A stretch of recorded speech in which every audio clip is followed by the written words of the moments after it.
This is Abnormal Entertainment.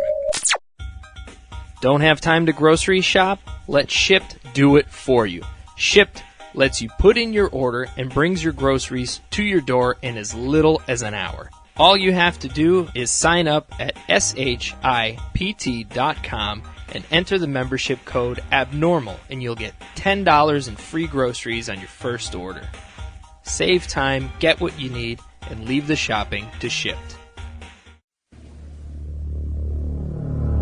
I am a real American, fight for the rights of every man.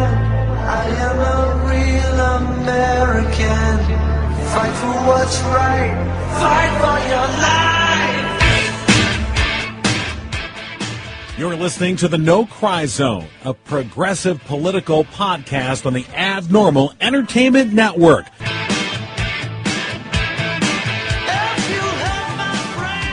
There's nothing wrong with this world. It's a wonderful, wonderful world. All right, we're rolling.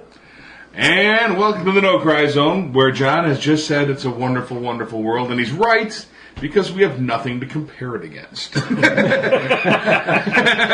This could be the best. It could be ever going to be.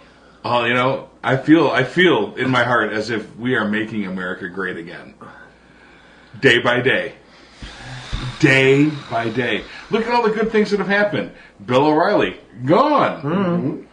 Chaffetz, I did something horrible I'm not going to talk about, right, and I'm leaving. Nunez, bye. Yeah. And we don't even have to listen to him anymore. He's not out there saying anything. Right. Goodbye, Nunez. Right. Right. Flynn, you broke the law. Even Chaffetz said so. And someone named after thigh sores is 100% dead serious. Yeah. You gotta admit, it's hard to argue with that logic. It's, you know, growing up with that one, you were a serious dude. And you gotta see this for Chaffetz's side of the thing is he has done all of these things, and they're now starting to link him. And he's like, "Oh, there's that guy. Let's get him, and let's change this up. We'll take the press coverage for the next 2 weeks over Michael Flynn." I was thinking about that, and I'm thinking like, okay, so now you're right, because they're throwing Flynn to the dogs. Yeah. Now. Oh, everybody is. So Flynn will lawyer up. Well, she already has lawyered up, but so now this gives him extra incentive to throw him under the bus. Yeah. And make a big show of it. See? Throwing him to the dogs. Yeah, there he goes. Chaffetz. Get out of here, Chaffetz. Let's hope they have bigger dogs. Because not even the Trump wall will stop this dog. No. By the way, that is Scrambles. Hi, Scrambles. That's my. We are recording this at the Arking compound. The annex. Yeah, that's right. So we've had to move things.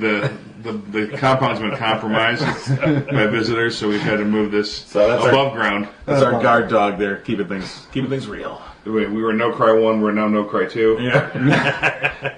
If we're forced to go to a No Cry 3, then it's probably going to be like a Starbucks. That's what we know. It's you know it's tough. Yeah. So right. So Flynn is in the crosshairs. Yeah. He's got, it would seem to me, every reason now to do what he can to save his skin. Because you're right, people like Chaffetz and others are they're gonna try and do whatever they can. And it's funny how Chaffetz is now trying to blame the Obama administration for Flynn. Mm-hmm. And I'm like, the Obama administration that fired Flynn, mm-hmm, who was head of the Defense Intelligence Agency, and they fired him because he was an idiot? It's their fault. The ones that fired him. Okay, got it. Well, if he would have remained employed, he never would have done those dirty Turkish things. But I just like saying dirty Turkish things. Yeah. Because you don't know, it could be anything. It could be from anything from buying an illegal cigarette to weird baths with amputees. You never know what's going on. By the way, did you get I'm going off on a tangent here, but since you mentioned dirty Turkish things, did you see the phone call that Trump made to the astronauts on the International Space Station? Yes. Okay. And did you see when the astronaut, I forgot her name, but she set the record for the American that's been in space the longest, and he said, why are we in space? And she gives us, a long answer, and she says, one of the things we're trying to do is learn how to live in space for long periods of time, if we go colonize, and blah, blah, blah. And she goes, and we're learning to work with systems, things like being able to, we have a limited amount of water, so we're learning how to reprocess our urine so we can drink it. And the camera goes right back on Trump, and he just gives this look of like, fuck. And he goes, well, better you than me. And I'm just like, oh my God, that's just tailor-made. And I don't think the astronaut meant to, because I'm just thinking of the pee-pee video. Yeah. Right. Stuart. I just thought that was, fun. So then he called up the school children and scared the living daylights out of them, telling them that space is for our military. Right. Is that we're going to militarize space, and we need all you next engineers to create weapon systems for us. It was like watching Starship Troopers. Learn more. Click here now. Join the military. Become a citizen. Get to vote. Oh, God. And that's our president. Inspiring, isn't it? We had JFK, who set the goal of putting a man on the moon and returning him to Earth within the decade. And you have Trump saying, build bombs. Build bombs. Hurl them from space. Yeah. Well, that's depressing. I guess that was a bad tangent. I apologize. Yeah, you really took the wind out of David's sails there, John. That's a tangent, more of a just a downward spiral. Yeah, it's just took us off road, but unfortunately we're in a Hyundai, and we're stuck in the ditch. Well, I do think that we have hope, though. David is against the boycott, but I do think that is what took down O'Reilly, and we boycotts. Boycotts. What boycott am I against? Well, you at one point, I can't remember when, but I was bringing up boycotts, and you were discouraged by the boycott because it's hard, because you like your stuff that you like, and you don't want to stop doing that thing if Trump likes it. Right. But there are places that. There are places out there that are listing all of the companies that are working with the Trump administration, and we have the money power. We are the consumer. We are the one that they need to create I know. their I empires. remember. No, it's not that boycotts are bad. It's just that they're ineffective. The O'Reilly boycott wasn't a boycott of those service providers. They got skittish and pulled their ads to other shows on Fox. Right. They have the power. Yes, the advertisers always have the power. But in order to get them to see that, there has to be loss of sales. There has to be. I don't think there was, though. Oh, I think there was. I mean, look at the Limbaugh one that was over the course of like 3 years. Mm-hmm. People were pulling. And then they figured out, we aren't having any loss. So they all went back.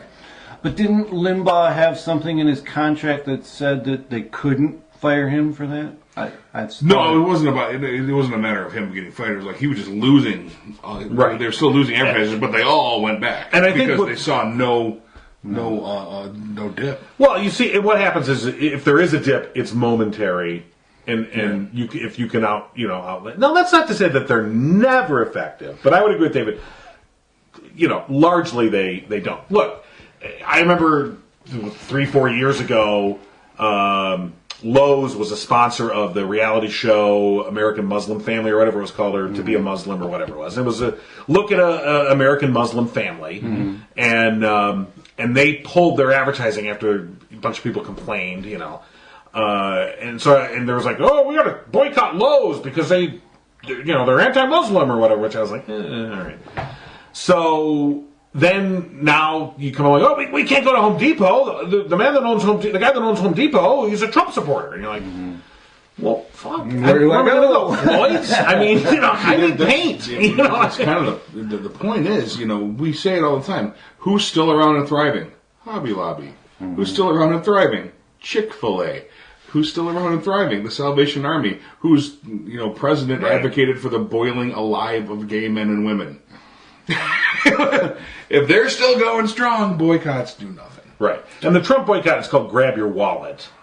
Is the official name of it or whatever. So, well, what if I had my wallet in my front pocket? You're going to look a little weird, but I do think that there has been a lot of protests. Oh yeah. I guess we're in the millions now. I would say of different people that have protested for different things, and I think that this president has the most chance of a boycott working. I would say so. He Okay. he is in that market. Well, but we see, look at the 60s, there was a large call to boycott Catholic-owned businesses because of Kennedy. You know how, like, in your day job, where you get chastised for having an opinion? Yes. I think that's kind of what we're going into think here you're with right. a lot of this stuff. You own a company, you can have an opinion, as long as you don't force that opinion on your employees, like Hobby Lobby, for example. Yeah. It is. Yeah. I mean, gosh, if they built a wall at Home Depot, how would we get any work done?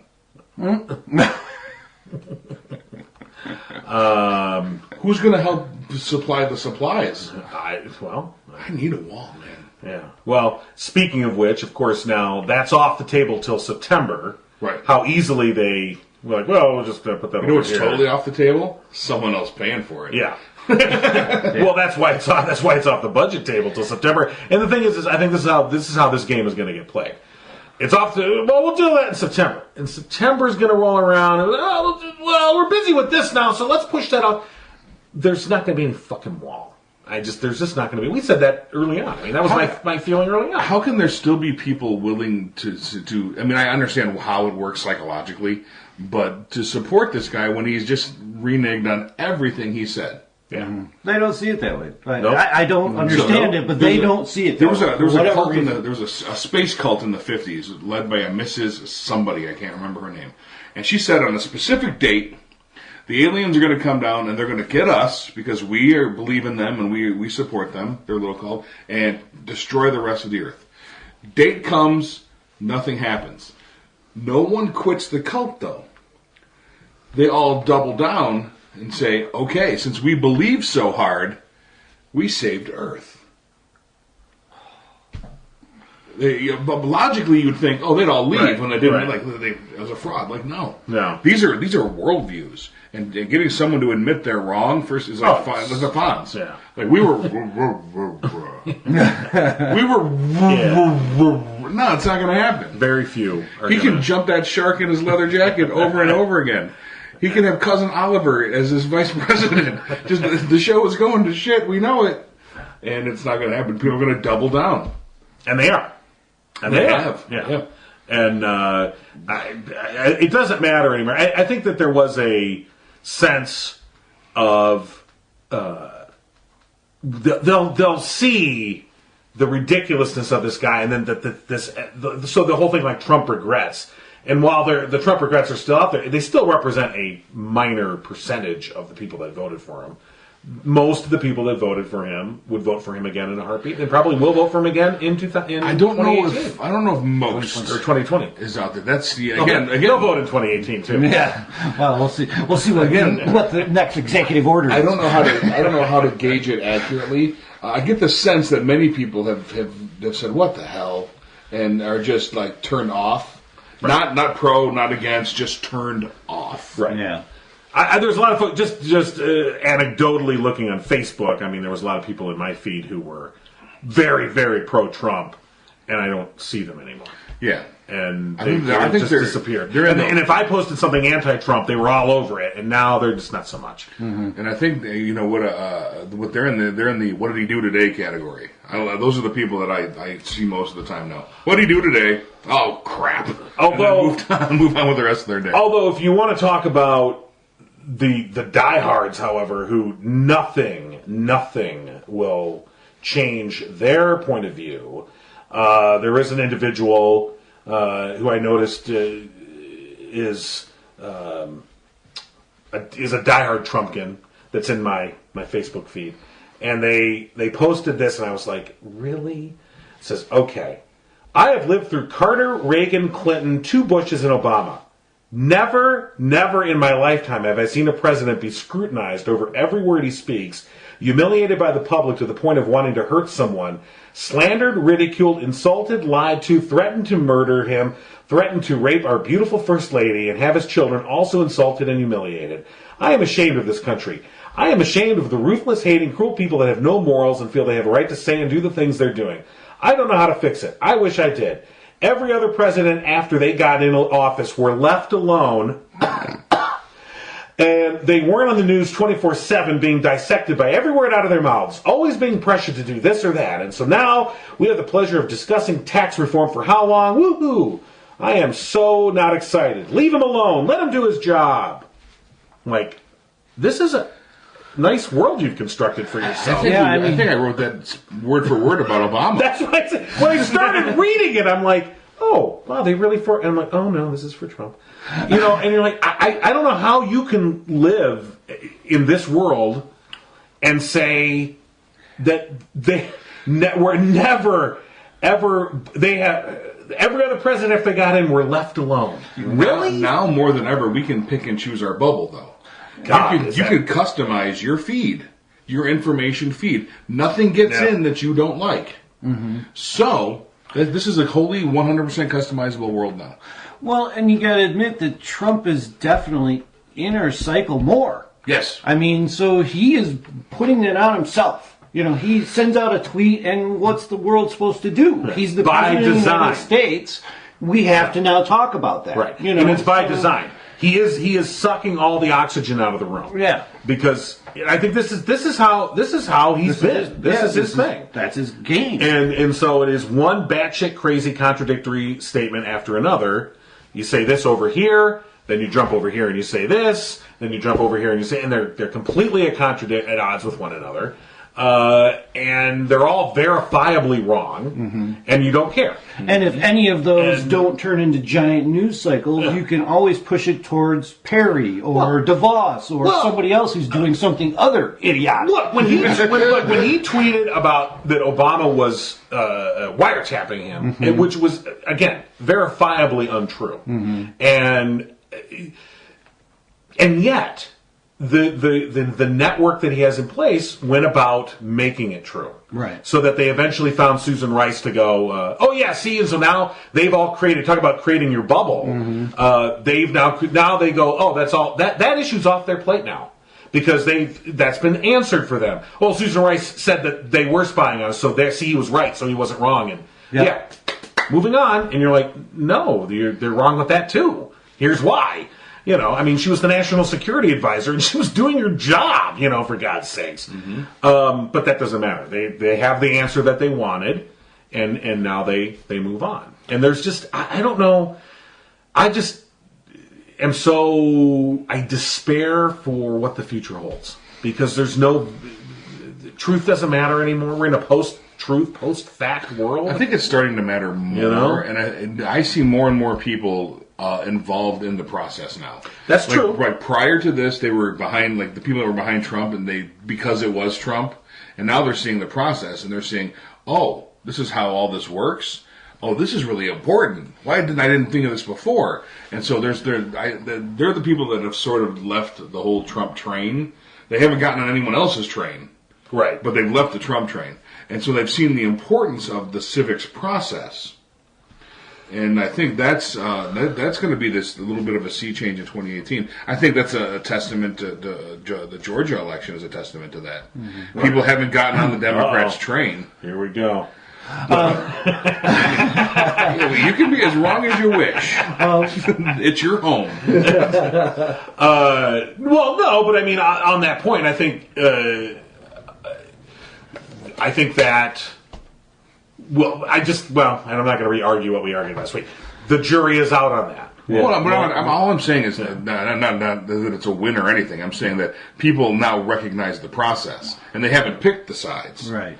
They're weighing things. And there has been no real things done other than executive orders. There has been no health care, you know. There's been no real executive orders either. Well, true, but it hasn't affected people. Right. You know, so as soon as it starts to actually affect people, that's when people pick their side. Well, look, I mean, his executive orders have mostly been blocked by the federal courts, and now he's talking about breaking up the Ninth Circuit. He mentioned that the other day. They wants to break up the Ninth Circuit, which is based in San Francisco, and it's the most liberal of the circuit courts. And people generally go to the Ninth Circuit for a lot of these cases because I think the majority of the judges on that court have been appointed by Democratic presidents.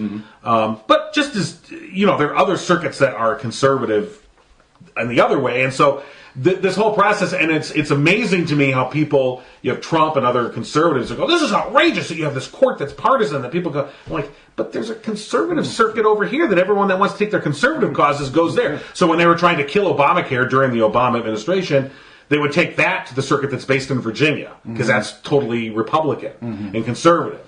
And so now, but now he's talking about breaking up the circuit court to try and dilute its power. And so, because he doesn't like because he, like this fundamental misunderstanding of how the whole process works, and he doesn't care to understand. He doesn't care.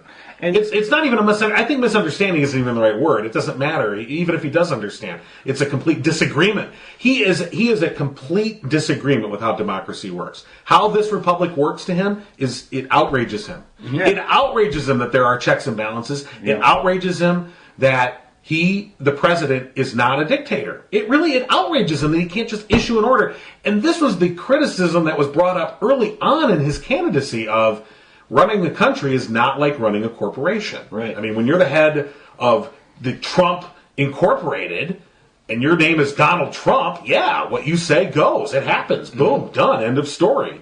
That's not how it works as the president. No matter how stupid it is. Either. You'll have people that will just follow along. Absolutely. You're Mr. Trump. Okay, that's it's your what money. Yeah, that's what you want. But in government, it's not just his money. It is everyone. And there are patriots out there that have had jobs in this government for 30 years who are going to fight him. But every step of the way. But his supporters who said, but we want a businessman to run the country. I mean, again, this goes back to the fundamental disagreements that were brought up at the time. None of this is new.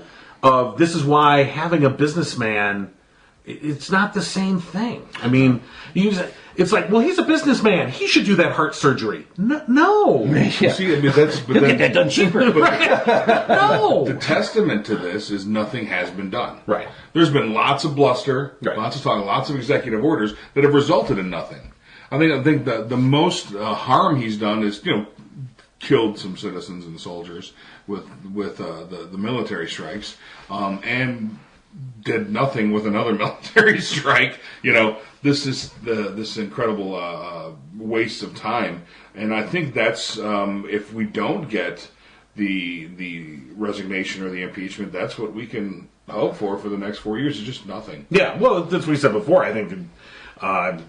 My wife had said to me, she's like, I don't know how you can say that the best case scenario is that nothing gets done for 4 years. I'm like, that is the best case scenario. Yeah. That's fine. I mean, there'll be this chaos, but ultimately nothing is really getting done. The wall's not getting built. Obamacare's still in place.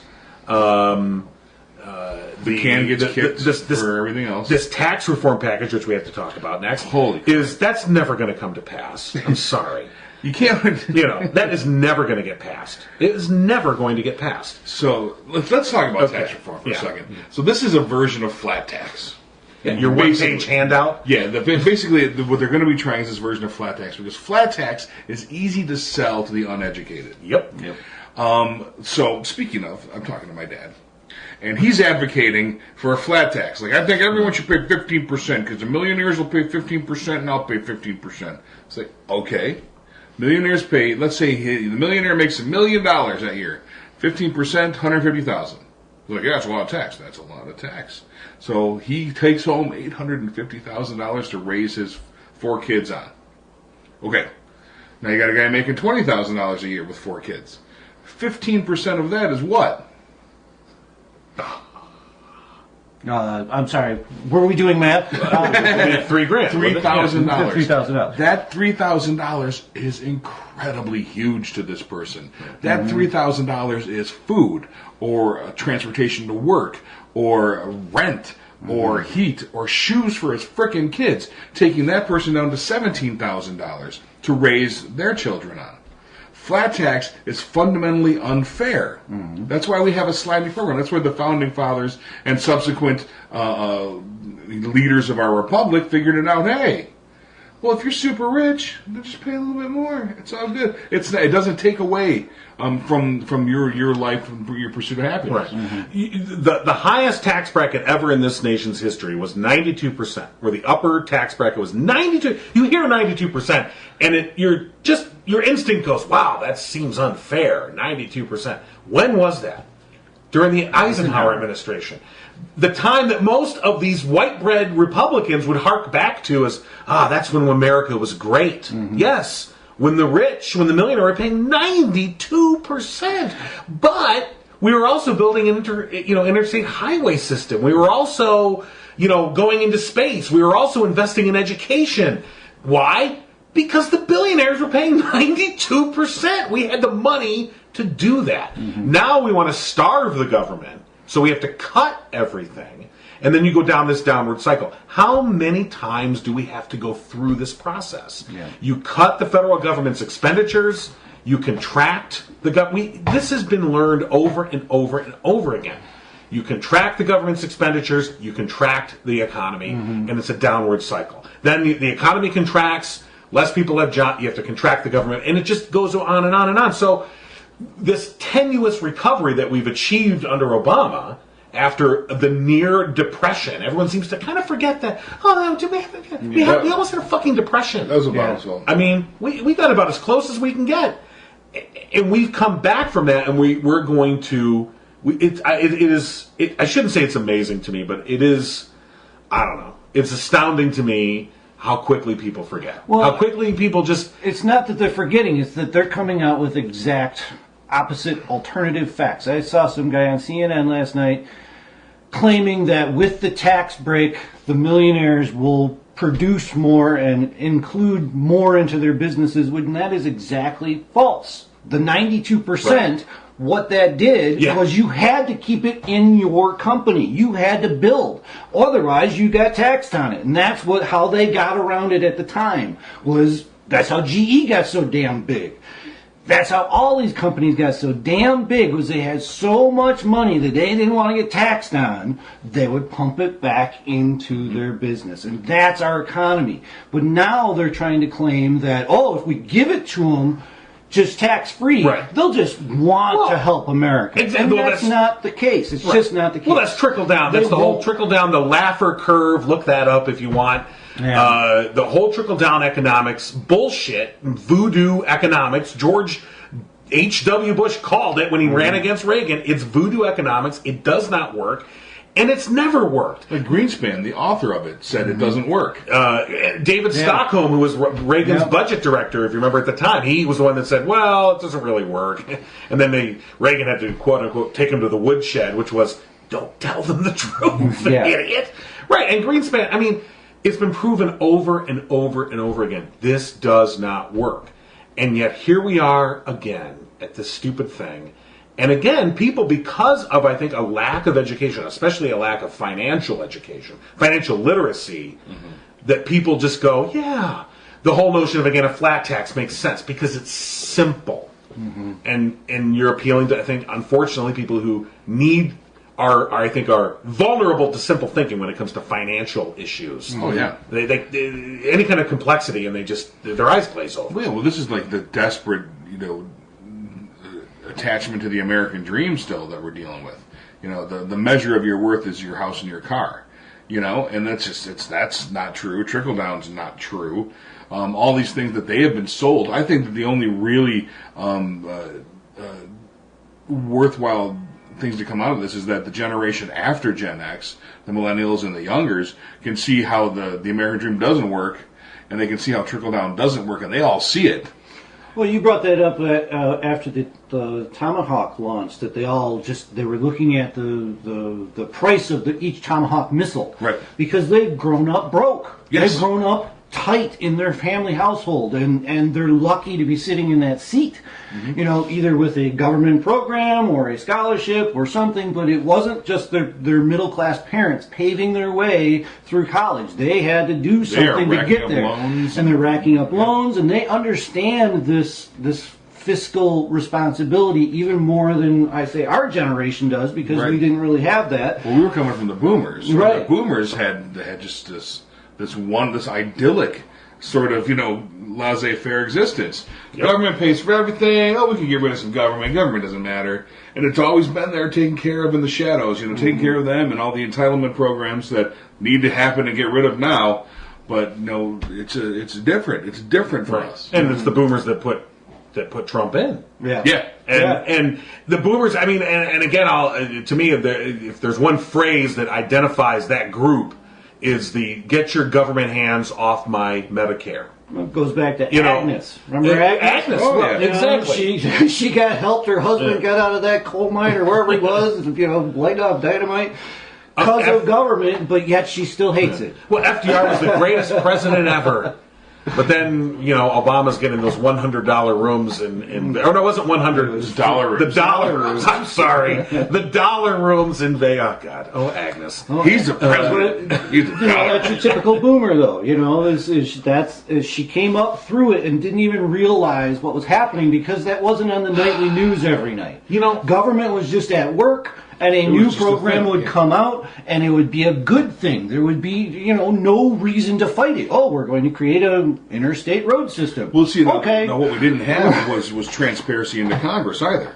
Mm-hmm. They weren't watching C-SPAN. They weren't seeing this. They weren't seeing the bitter fights that were going on. True. And the Republicans could always say, well, now that people like it, we were always behind it Yep. because we didn't see the fight. Yep. Now we have this media transparency, and we can see where the opposition is. So the opposition has probably always been like this. Now we have a window. Mm-hmm. And the window is depressing because we can see that these people are always on the wrong side of history. The GOP is always on the wrong side of history, always on the wrong side of what the populace really wants. I had except war. What do you guys think about a sales tax? Like the Canadians do the GST. Right. Essentially pays for their health care and their schooling. Problem with the sales tax is it's uneven, and that when you have a recession of any kind, your sales tax revenues dip way down, and then your services are left stranded. So if you don't have a rainy day fund, and the mechanism has to be, we've seen that here in Michigan, okay, where we de-linked school funding from property taxes, okay, because property taxes stay relatively immune to recessions, although this last recession was obviously not the case, but over time, property values stay pretty steady. Schools were funded by property values. In 1994, Prop A came through, and that unlinked property, and what they did was they raised the state sales tax from 4% to 6%, and they said, oh, that extra 2% is going to help make up the difference in the school funding. Well, what happens is that the recessions hit, those revenues disappear, because it's based on there being a level of economic activity that you can't count on all the time. It's unsustainable. Here. Or anywhere. Well, I mean, Canada's largely been recession-proof because they have so much more oversight. No, Canada's had recessions. They have. They have not like we've had. Well, it's a global economy. They weren't hit nearly as hard. I think they were hit. I think Canada was hit pretty hard too. They were hit. Everyone was hit, right? But they came through pretty well, and they didn't have any reduction in service. I'm not saying that no sales tax makes any sense. I'm just saying that it is not an answer in and of itself. Like if you were going to do a sales tax, oh, shut up, stupid dog. Yeah. If you're going to do a sales tax. Totally against sales tax. I guess he is. Scrambles, would you like to come and talk? Okay. There's no one anywhere, John. I know. Welcome to my world with this dumb dog. A leaf blew by the window. Okay, he's on DEF CON 1. Well, he's a chihuahua. He's afraid he's going to get deported. Could be. Well, in that case, shh! Don't be so. Well, he's also a dumb chihuahua. So I completely forgot what I'm talking about. Sales tax. So if you're going to have a sales tax, though, you've got to have a mechanism, though, that says there has to be a rainy day fund that can fill the gap when there's a recession, when those sales tax revenues drop. Because when you have services tied to that sales tax revenue, that's when you have a problem. I like how Florida works. With no income tax, and they have the entertainment luxury tax. Right. But that's because Disney's there. And see, that makes sense for Florida. And Florida, I mean, yeah, so each, you can have workable solutions that just have to be based in reality. Where's that damn dog? That way. Just keep talking. Well, John beats his dog. He's not beating him. He's saying hello. Hi. They say hello funny in this house. Today's show is sponsored by the ASPCA. There he is. Oh, God. All right. Now he's the lap dog. Is this what you needed? Well, my thought on the sales tax was rich people like to buy things, They do. and that would get at least that part of it. You know, all of the luxury items are taxed, and those luxury items that's been rescinded, hasn't it? We used to have that. We used to have that, and yep, I remember my parents, my father bought an Oldsmobile. An Oldsmobile 98, and he squawked about that luxury tax for 5 years. I think it was $75 extra. For 5 years that they owned that Oldsmobile, and he would never own another Oldsmobile, even after the tax was gone. He was just so upset. It wasn't Oldsmobile's fault either. Yeah. Oh. That they made such a nice car. Dude, are we brothers? I think because I think my dad's similar. Well, I think a lot of that thinking came from the unions. You know, is they would rally their troops the same way that Trump rallied theirs, and at a certain point, you got to be spewing lies to keep your troops rallied. You know. Well, but you mentioned there just isn't that much going on. But you see, this is a political realignment that we've got going on because the old coalitions don't work anymore. Right. So the Democrats, progressives, whatever, relied heavily on unions to make that coalition work. Mm-hmm. They were the foot soldiers in that sense of people that would they provided the numbers either to go out and vote or give money. Right. Well, Republicans and conservatives are for all the stupidity they have in the day-to-day stuff, that you can say the long game they're very good at. Okay, so destroying unions and defunding unions, they saw early on, decades ago, was something that they had to do, and they've done a great job of doing that. Mm-hmm. That's deprived, and so unions they have lost most of their influence, or at least a good portion of it. So that coalition breaks down, and now, I think the Trump GOP has done, again, a great job of going into these industrial states and convincing these folks that their votes for Democrats have been wasted, and that they need to vote, that Trump's a different kind of Republican, although in a lot of ways he's not. No, well, he is in the sense that I think he's really kind of an idiot. The rest of them are pretty insidious. You think he's largely an idiot, but again, it was calculated lies. Yeah. That got these unions on board. Look, go to coal country. Mm-hmm. We're going to bring the coal jobs back. Well, you're not, because they're not there anymore. They just don't exist. He went to somewhere. We're going to bring VCR manufacturing back. The return of the VHS. It's the same thing. Right. Well, and so well, that's a great point. I mean, in the sense of the coal stuff has been interesting to watch, because why is coal not working? Coal's not. Why not coal not working? Why are coal jobs not coming back? Because market forces aren't, because of the prevalence of natural gas and the fracking, and so you go, but who's the greatest, a supporter of market forces? Well, Republicans are. Everything, leave it to the market to decide. Well, the market has decided that coal is not worth it anymore. Right.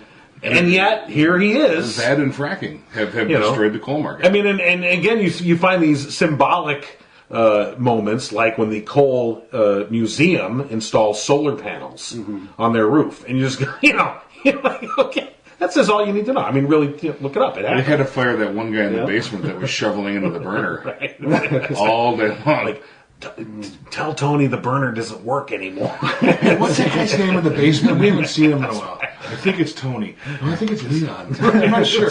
Well, go tell him that we're solar now. Tony's too ethnic. It's got to be Leon. Send the canary down. If the canary comes back up, go in. Tell Tony that he's gone. Well, so as far as this tax plan, this one-page ditto that we were it was like the one-page healthcare plan. Yeah, this is how we fix everything. See, it's simpler, and it's like when you get sick, go to the emergency room. and they were all, we'll have a postcard return. Yeah. Soon we'll have a postcard that you have to fill out and send it back for your taxes. That's what you people want, right? It's simple, real easy. Not that we're stealing all the money. Don't worry about that part. We're going to give you a postcard. You just send it back in with a little pittance. And send a picture of you and your kids. We decide how cute they are. And that may be your refund. Probably not, though. Right. People will just be taking the pictures out of the frames at Walmart. Oh, yeah, I Sending those. I do that anyway. Right. Like, what a beautiful family. Thank you. There you go. That's Biff. Right. Sheila. Sheila, this is little Teddy, this is Dave Jr. So, but along those lines of the whole this tax idea, we're going to simplify taxes.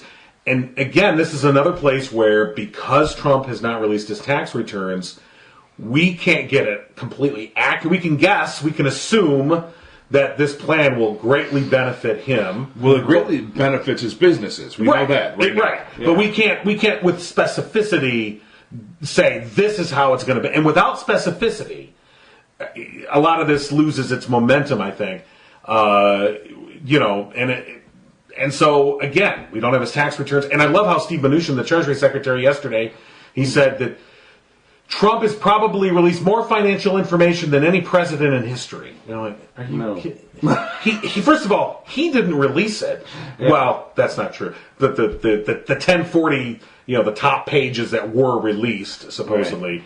But although he probably did release it, but it's nothing. I think he's talking about that disclosure form. Yeah, but that's still it doesn't give tells us nothing. Where the loans are. That tells us nothing. Yeah. And the fact that Trump refuses to release the tax returns, and that this issue has remained an issue. It's remained an issue from the first day, and it's remained an issue till now, and it's been a critique from beginning to end, and it would be so easy to blow all that out of the water and completely suck the air out of the opposition if he was to release his tax returns, and there was to be nothing, like totally clean. And there was just to be that, yeah, he's a rich guy and he's got a lot of deals around the world, but there's no Russia connection.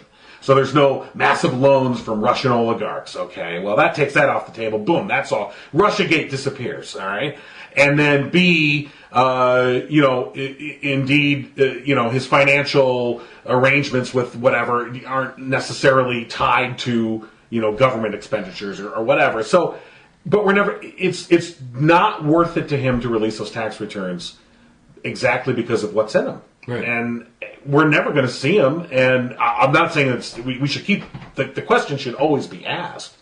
But every day that he doesn't release them proves to me that there's a smoking gun. Proves to a lot of people. Yeah. That there has to be. The political hit that he takes on it makes no sense. Yeah. Otherwise, because that means the political hit of releasing them would be worse. Right. So obviously he's got to keep them, and this just in. Just in. My daughter's going to Dylan's in Logan's house. Okay, thank you. This is what happens when we come to the annex. I apologize. We're Dylan and Logan. Yeah. Neighbors. That was my daughter. We want more. Hold on, Claire. More about Dylan and Logan. Claire, come here.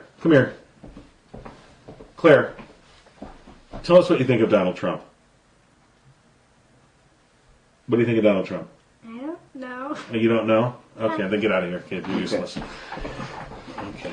That's the average voter right now. The indoctrination is just not working. See, Scrambles knows. All right. He's just incensed. Scrambles is incensed about this wall. So it's not going to happen, buddy.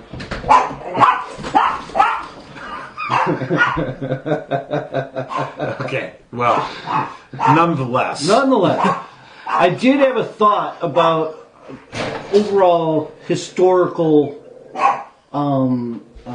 The overview of our government, that in times when the unions were great, many people were involved. At times when there was anti-government fervor, like in Nixon's time, we had protests, the people were involved. That's when the greatest things happened. After, right. And right now we do have a huge protest movement going across this land and around the world against this person. So I guess I'm feeling optimistic today that Write this down. in 2020, if we can't get rid of him before then, that there will be a backlash. Just like there was a backlash against Obama and all of his firsts that he did.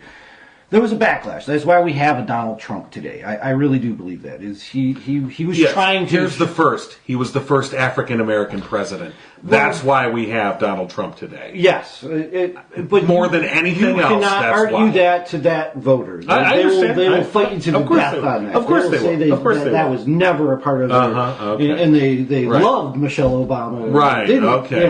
wear the bones. Right. As they hide the picture of Obama, the witch doctor, behind their back. I don't know what you're talking about. Right, exactly. So, but you're never going to get there. What it has to be is it has to be that overwhelming, movement towards good, and I think we are seeing that now. I really do. Now, for that to work, don't the powers that be have to care to respond to it? They do, and if they don't, they have to get voted out, and that's a huge issue because we have 2 whole years. Or are we moving toward, look what Michigan has done. They've made some of their referendums vote proof. Mm-hmm. Right. By attaching a financial part to it, the way the Constitution is rewritten. Thank you. Good point. Those can't be overridden by voter. Right. They then stay in. And so you attach a $100 appropriation to anything. It can be $100. It can be $1. And what they do, their usual MO is they'll say, we're going to pass this law that says, children should eat coal for lunch, okay? Right. And then they'll say, and we're going to also commission a $100 study about how nutritious coal really is, all right? And then by doing that, it can't be overturned by voters. And the study, of course, is just the excuse, and it never means This is, of course, a GOP amendment to the Michigan Constitution. Right. And so that's why while we still have... so this is a whittling down of our voting power. Mm-hmm. And while we still have what power we do, these protests, the greatest form of protest is casting a ballot. It is the greatest... It's beyond the wallet. And you got to go and vote. Yep. And our rates are just absolutely, it's disgraceful, really. Ethiopia can get a higher turnout for the Scrambles, election. shut up. Just kick him. Today's show brought to you by PETA. I like hummus with my pizza. Oh my God, shut up. There. It's your dog, isn't it? Doesn't work. Yeah, it is. You picked him out. Oh, yeah. We all know. No, this is my daughter's dog that I never wanted a dog because I knew my kids would not, deal with it. Oh, we want a dog, Daddy. We want a dog, please. Can we have a dog, please? All right, but you gotta, I'll take care of it. I'll clean up it. I'll feed it. Don't worry. All right, fine. 6.5 days later. Get the dog. Yes, of course. Less than that, probably. Dog came in the house, took one look at me, and said, "Master, I will follow you. You know where the food is. Yeah. Clearly, you know where the food is." Well, then you're the only one that told him. So you take care of the dog. You feed the dog. You water Occasionally, I can convince my dog to do it. You scoop up the dog leavings. Oh my God. You have no idea. I knew that, and by the way, it doesn't matter. I knew this was going to be my fate. I knew this was my fate anyway. I said that you should have named the dog Greg Brady's guitar, because that's exactly what happened. If we get you this, Greg, you're going to practice, right? Oh, yeah. I'm going to be Led Zeppelin. No, he was Johnny Bravo. Greg Brady's guitar is barking again. Yes, I like that. Yeah. That's going to be his new name. I have multiple Greg Brady's guitars in my home. God almighty. So again, this kind of goes back to our argument last week. But I thought it was a productive discussion in the sense of... We got a new fan from I did see that, yes. But I thought it was a productive discussion in the sense that, the conversion of this energy. We have all this energy right now, and we just got to convert it into votes. Where do we point it? Yeah. And so I say we make some surface-to-air missiles, and we have a show of force. Okay. Who are we going to attack today? I say Canada. Okay. Least likely to attack back, so we just be like, oh, sorry. Yeah. And they'd be like, oh, what's that all about, eh? Well, oops. You've obviously never seen the great movie Canadian Bacon. I have. The final John Candy movie. Yes. For a reason. So, And then, speaking of, I don't know what's going on here. I really don't. You have a very active home, John. I guess I do. That's all right. You can see when all the children are here. It's much quieter. There's more tablets and phones going on. So let's talk about our fine military situation that we're in now. Oh gosh! All right. I've never been scared before. Except now. This is a little freakish. We're poking the North Koreans.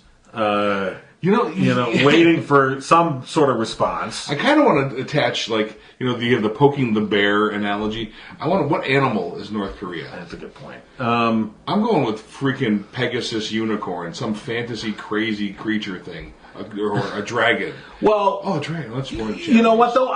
Okay, so let's use. I like that analogy, and here's why. My fear is this. This is my fear. He's going to provoke a war with North Korea. And the North Korean military will fold like a house of cards. And then suddenly, that will be a success.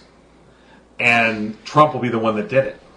And suddenly the Trump worldview holds court. Suddenly, there's no stopping it. Because there's too many of them. They're going to go south. See, but that's going to be the narrative anyway. Because look, the North Korean military. It's the biggest military in the world in terms of numbers, the actual members that are in it. But because they don't have any choice. Do you want to eat? Yeah, then get in the military. All right. Click here for more information. Right. Yeah, click here. Except it's a rock. Right? click. All right, you're in. Clunk. But I mean, when you have these totalitarian states like this, I mean, generally they're empty. I mean, they're a paper tiger, and so it would not surprise me that if we do actually get into a real military kind of we go full force, we just go plan Alpha, boom, take them down, everything but the nukes. So, I mean, we use everything we have but our nuclear weapons. And what's in Afghanistan and Iraq, right? and we go all out on this, and then they fold, overnight. Because you can see the most of these frontline troops, they could be like, I'm not dying for this guy. They're throwing down their rifle and I'm in. Exactly.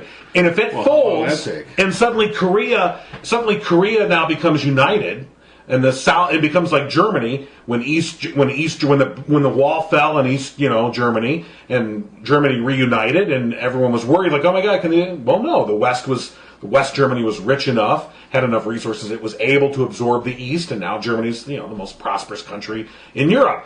And South Korea also has the resources and the economy. It could absorb the North, and so if that happens, then Donald Trump does become the next Ronald Reagan. That's what terrifies me. Yeah, look, we got a second Bush out of that Iraq thing. I mean, not because I have any went in and got them to fold after he propped them up to make them look like a military. Right. Well, not that I have any affinity for the North Koreans. No. Of course, that's a regime that should fall. And the thing is I'm sure that even if we manage to do this, we'll still screw up the post whatever like we did in Iraq. But I could just see instantly everything going away. All this energy that we've been talking about. So the Russiagate and the tax returns and all these other things, it's all gone. Well, that's what you're shooting for. I agree. That's what the saber rattle is shooting I think and I guess what I'm saying is there's a real chance of it working. I think he's trying to wrap his stuff up into a flag so that we don't wrap the Russia thing into a flag. I mean, I really do think the Democrats should be running on this in 2018. Making these GOP senators stand up and say, hey, did you ask for Trump's taxes? Did you look into Russia? Well, did you do anything for our country? Or did you just, make sure your party held power? And that should be our plan of attack, wrapping our own messages up into a flag that are better than theirs. I think that's largely where that's moving. I see where your point is with North Korea, and definitely a possibility. Absolutely. But I don't see it going down that way, basically because we have a businessman trying to play politician, trying to play diplomat. And his diplomat stance is shake a sword and say, I'll get you. And the guy on the other end is like, fuck you all. Boop. Yeah. Well, that's the other nightmare scenario. That's the real nightmare because that's where tens of thousands of people die. And Saddam Hussein, if we can make the analogy between North Korea and Iraq, but Saddam Hussein was never the crazy tyrant. He was a very, very smart person and ran his country horribly but efficiently. People didn't really. There wasn't mass conscription. There wasn't mass poverty. There was people tend to have had it okay. They kind of felt it could have been worse in their minds. Right. Well, I mean, look, Iraq, just like Syria, is this unnatural country. It was drawn by the British at the end of World War I. When you look on the map and you see a straight line in a desert, you know that people were involved in drawing this. Right. All right. So Saddam Hussein, right, exactly. I mean, in that sense, he was holding together an unnatural conglomeration that had been put together. Right. He was holding it together with between the Sunnis and the still a despot. And the Shiites the worst, and that's why he had this false equivalency. You still hear it from the Bush folks about but so you think Saddam Hussein was a good guy and he should no. Did I cry a tear when he dangled at the end of a rope? No, of course he had that coming to him. The point being, we did it completely stupidly. And illegally. And that too. And we did it because he wouldn't play ball with us. We did it for... Right. If he would have played ball with us, we would have never sent our military there. So it's the same thing with Kim Jong-un that I have no, please, he could die. I don't care. I mean, the horrors that we hear about what's going on in North Korea are just as, if not worse, than what we've ever heard of Iraq. So, no, I'm not. This is not about supporting them or somehow I want to see them in power, but it is about this is the world that we have to live in. You have to play the real politic game, and you can't be naive on this stage and think that. That there's a military solution to everything. This is going to be a military/political solution, and hopefully it's really going to be a political/military solution. Right. Because when he goes down, he's going to go down swinging, and he's not going to hit the U.S. He's going to hit whatever's closest. Right. Well, he can't hit the U.S. If you look back at the Cuban missile crisis, things got done. You can't do this all out in public either. You know what I mean? Right. You have to have these back channels that can do a deal that saves face for both leaders. But, so using that example, though, we were lucky with Cuba. Now, we only found out 30 years later, when the Soviet Union fell, did we find out that that there were active nukes, tactical nuclear weapons that were ready to fly, and that the frontline commanders had the authority to fire them. Yep. In other words, had we invaded Cuba, they would have used those tactical nukes, like on the beaches, to eliminate those troops. Had they used tactical nukes, we would have responded, and we would not be here having this conversation. Right. But we only found that out 30 years later. And we didn't know that. I mean, the U.S. government didn't know that at the time. They assumed their best information was at the time that the missiles weren't active yet. But we didn't know that they already had some nukes that were ready. So these small battlefield tactical nuclear weapons. So it just gets dangerous, is all I'm saying. Right. I'm not disagreeing with what you're saying. I'm just saying that when stuff is even when it's done behind closed doors or out of the public's eye, we think we know what's going on, and we don't necessarily know what's going on. And it gets I don't want to know. It gets dangerous. You know what? You're right. That whole thing was like 30 years later was probably about the right time to learn that. You know? Oh, too soon. Too soon. Wasn't there even a sub commander who got the order to launch, and he did not? He went against. I think there was a separate incident with a Russian sub commander. Yeah. But he waited for clarification because it was a muddied order. It was a muddied order, and he was the commander, and all his other subs wanted to fire, and he told them not to. Is the way I heard it. Right. I may be wrong. I'm wrong. Well, actually, I'm wrong a lot. Well, actually, and it was Sean Connery. Connery. No. But the movie, if you remember the movie Crimson Tide with Gene Hackman and Denzel Washington. Yeah, there you go. That movie, that script was based on even though it was a U.S. missile sub. I remember reading that it was sort of based on the situation on that Russian sub where there was the executive officer, the XO. Who was like, I don't think so. Yeah. And everyone was like, yes, we must. And he was like, I don't think so. Anyway, that's not the point. But the point here, I think, is when we start sending aircraft carrier groups into the seas next to nuclear countries, okay, run by megalomaniac madmen, it gets dangerous. And don't think that Even the ones going. It can spiral out of control faster than we think it And can. don't think that Chinese aircraft carrier being built isn't to come out and Right. run interference. Well- And there'll be a Russian aircraft carrier in the sea, and there'll be as soon as all those planes go flying around, it can start there, it can start on the mainland, it could just... All it takes is one mistake. Yep. Well, and the point...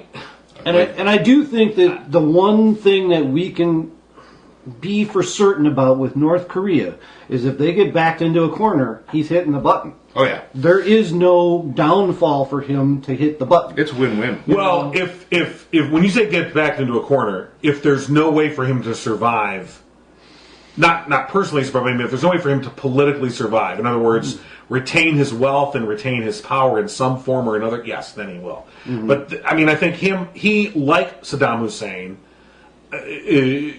were, I think, mostly about preserving their power. I don't Yeah. with this Or- guy's temper, I don't think we're going to find him in the spider hole running, just trying to survive. Right. This guy Yeah. is like, no, wait, Yeah. I had to fire a waiter. Right. You're all done. Because where's my gelato? Right. So that's the risk we run, and when we have somebody, I think, that's naive on the world stage, doesn't understand how the world works. I mean, look, we heard from Angela Merkel 10 times. 10 times. She tried to explain to Trump how 10 times. how the EU works. Because he was like, when she was visiting at the White House, he was like, I want to do a trade deal with Germany. And she's like, well, you can. We're part of the EU. You'll have to work it with the EU. Well, I know, but can we get that deal done with Germany? No. You have to. I'm part of the EU. You got to go through, like not understanding, like, this is how this works. Again, with NATO. Spent this whole campaign bashing NATO, and now suddenly he's like, well, NATO maybe not so bad after all. I finally figured it out. I went to Wikipedia and I looked up NATO. Who knew? It was so difficult.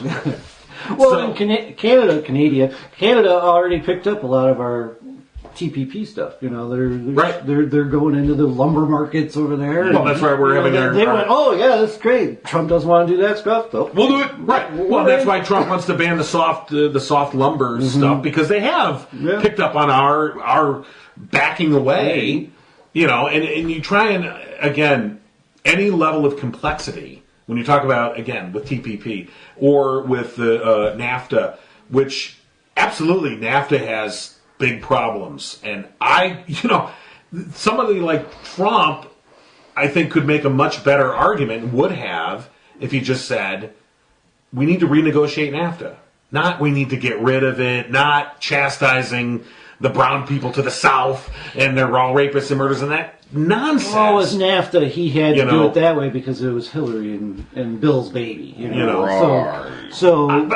again, he had to go that way. No, you're right. But for all of the other trade deals that he's doing, he is going at them just like he goes at them when he is the leader of the corporation. He can't go at it like that. It is a nation state that he is negotiating for, who has powers, and every time we don't get these deals, he's diminishing our powers. And that's what I can't get across to people, is like, that is the Americans' power, is around the world, we're in every single deal. It's soft power. It's the soft power, because, look, hard power is the aircraft carrier. Yeah. Okay, that's the hard power. Yeah. All right? And hard power also can be, you can have economic hard power through, like, things like sanctions. Yeah. Okay? Soft power is, I think, our cultural influence around the world. Everyone wants to be, not everyone, but I mean, generally, people look at America, at least they have until recently, have looked at America as the ideal. We want to be like Americans, or we want to live like it is in America, or look at it. And so you have that cultural soft power, and then on top of that, you have that economic soft power through these agreements, like you said, with TPP or NAFTA or these other deals where our financial influence is so massive. And our consumer base. But we're diminishing it. We're diminishing our own power in this. I think the worst thing that could happen, and we're steadily moving toward this, is that the U.S. dollar is going to be taken away as the currency of business. Right. Already has. In a large part, when it's gone completely, we'll know it because we're going to hit a massive recession. Iran already did it. Iran was always on the American dollar to stay in OPEC. That was what OPEC was on. OPEC was still on it, but Iran has already said, "Screw you, we're off the American dollar." And Iran, it's a salvo. But it starts somewhere. It starts somewhere, and it's going to go to the euro dollar, and Germany is going to be. But think about, but Iran. It's interesting. You think about Iran. Look, Iran for 40 years almost, we've been the great Satan to Iran. The great Satan, but we like our dollars. Yeah. Okay, so the thing is that they, as much as they hated us and considered us to be the great Satan, they recognized our dollar was the stable unit, that it would be ridiculous not to use our dollar. Goes to that public-private. Goes to the public-private thing. Yeah. They can publicly say they're the Satan and rake in our wealth. You're right, exactly. The same way that our populace doesn't know that the American dollar is what the world trades on, and it's incredibly important. Right.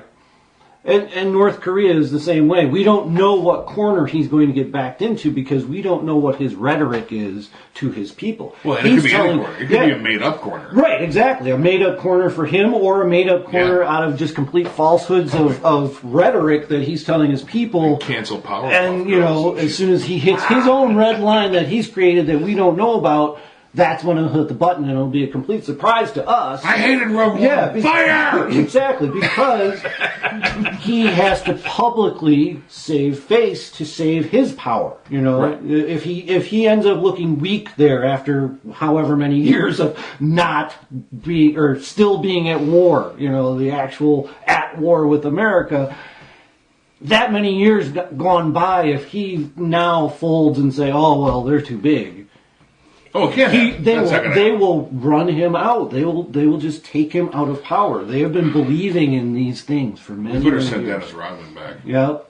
Well, we better send somebody. That's my point. Is Trump does not get that fact. So Un's dad liked Bill Clinton a lot. Who? Un. Wait, who's? Un is now ill. Ill liked Clinton. Yeah. Bill Clinton. Yeah. They he released those hostages to him. And Oh yeah. Oh, that's the dad of the guy. The dad of the current guy liked Bill Clinton. And he was the only Western leader that he liked. And this new one likes Dennis Rodman. Right. Yeah. So of course he does. Of course he does. I say we send Hulk Hogan. Actually, we just drop him. I was just gonna say Moab him with right a note. on top. You can keep him. We accidentally deported Bieber to North Korea. Or maybe we should just send Alex Jones. That's where we should send him next. Oh my God! Oh, he's just a performer.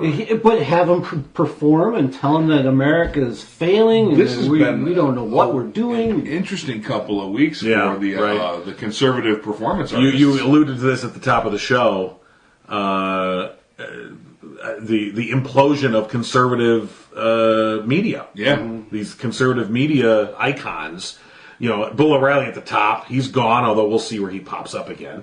But, at the end of Alex Jones' hand. He's a douche triloquist. Okay. That's a visual I don't need. Too late. Sorry about that.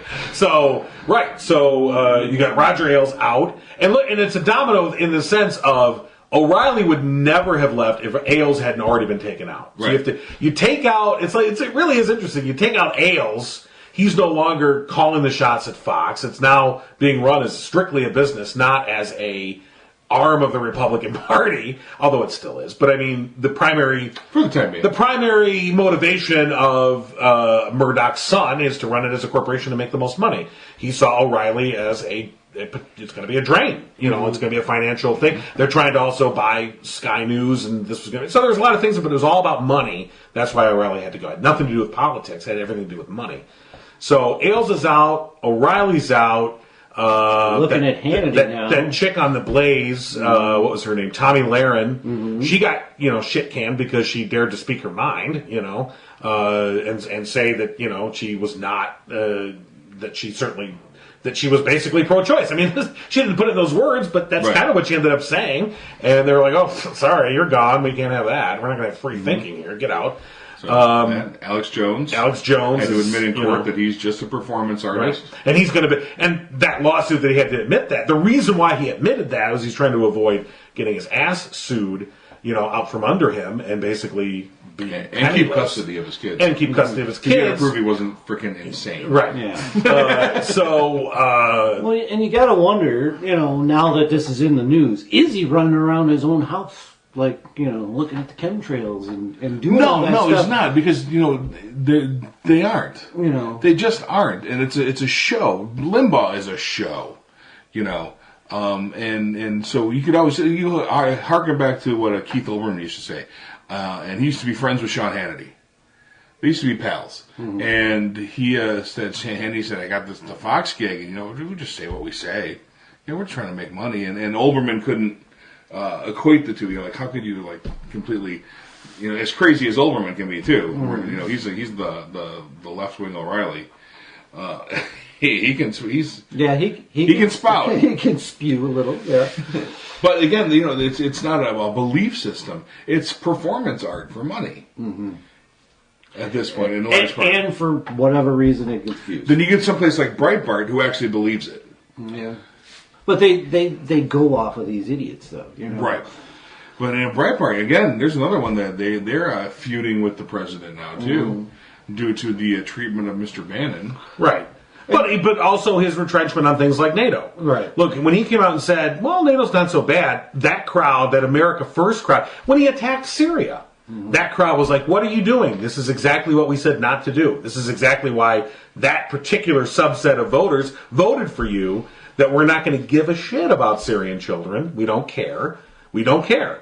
And we're not going to care about Europe, and we're not going to care about it's in the phrase, America First. So when he's done these things that, again, we can disagree on the reasons why or whatever, but they fall within the realm of a traditional president, he loses that base. So this coalition that put him in office, or at least allowed the Russians to put him in office, sorry, it's just held together with spit and chicken wire. It is. It's you pull on one end and you lose the other, as in with the whole healthcare thing. Right. Again, we're going to try and get a healthcare vote this week, when you're like, no, you're not. Oh, they might even pass the House. Senate. But it won't get to, that's the problem. You appease the hardliners, you lose the moderates. You appease the moderates, you lose the hardliners. Right. Nothing changes that equation. That's what, when we go back to the beginning of the show, his support group, it's slowly getting whittled away. People are seeing, it's not the common sense has finally gotten to them. It's, he lied. Yeah. Yeah, he did, and he lied, and I kind of sometimes equate him to these despot leaders who have created this rhetoric for their jeering fans that they can't really back down from these lines. Look at, even the Obama red line, which I will argue to the death was a great thing that he did not put in, the missiles and the military after they did what they did. Many people will argue against me, but he did not have all of this rhetoric for weeks and weeks and weeks and weeks about what he was going to do. It was just one statement, and he was able to walk back from that, ascertain the situation, and say, no, this is what we're going to go and do. It wasn't months. We saw it for 2 years on the campaign trail with this guy just lying about everything, and we all knew it was lies, but now his supporters are starting to see it. Right, and it's starting to matter to them, because they cared about NATO. Right. Hey, they're ripping us off. No. Well, they're not so bad. Yeah, now they're not. They're okay. Oh, China's not manipulating. Oh, but Ivanka gets trademarks now. Right. And Tillerson already at the already trying to get the sanctions released on Russia for his $500 billion worth of oil. And then Ivanka at this women's forum in Berlin, getting booed. Getting booed and hissed. But what I thought was great was the moderator asking the question that should be asked of her every time.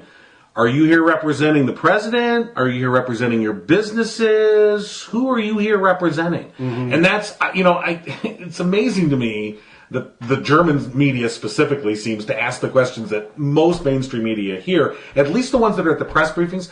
And again, that's not to say that you don't see good journalism out there, but whenever you watch the White House press briefings, you never see any direct I'm not phrasing that right. Not that you never see me direct, but I just feel like that question, that simple question, who are you representing? Why are you representing it? And she seemed sort of taken aback, like, you're not supposed to ask me that. What are you talking about? And So, how did she answer?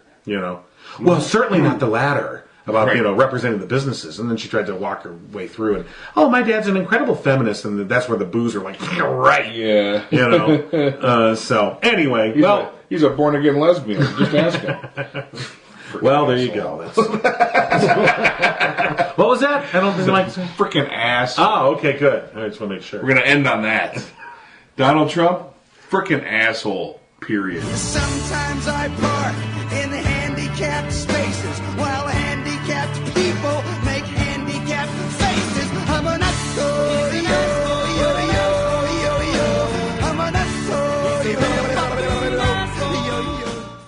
There is nothing like watching a movie on the big screen, and with Movie Pass, you can see unlimited movies every month from Abnormal Entertainment. Head to abnormalentertainment.com and click on the Movie Pass banner to get your first month free. And after that, it's only $30 a month to see unlimited movies, even on opening day. Go as many times as you want. Have a blast with Movie Pass and abnormalentertainment.com. Subscribe to the No Cry Zone on iTunes and Stitcher and at abnormalentertainment.com/No Cry Zone. Find the No Cry Zone on Facebook and tweet at No Cry Zone. Email nocryzonepodcast@gmail.com. And for more podcasts, comics, books, movies, and more, head to abnormalentertainment.com. You've been listening to the Abnormal Entertainment Network.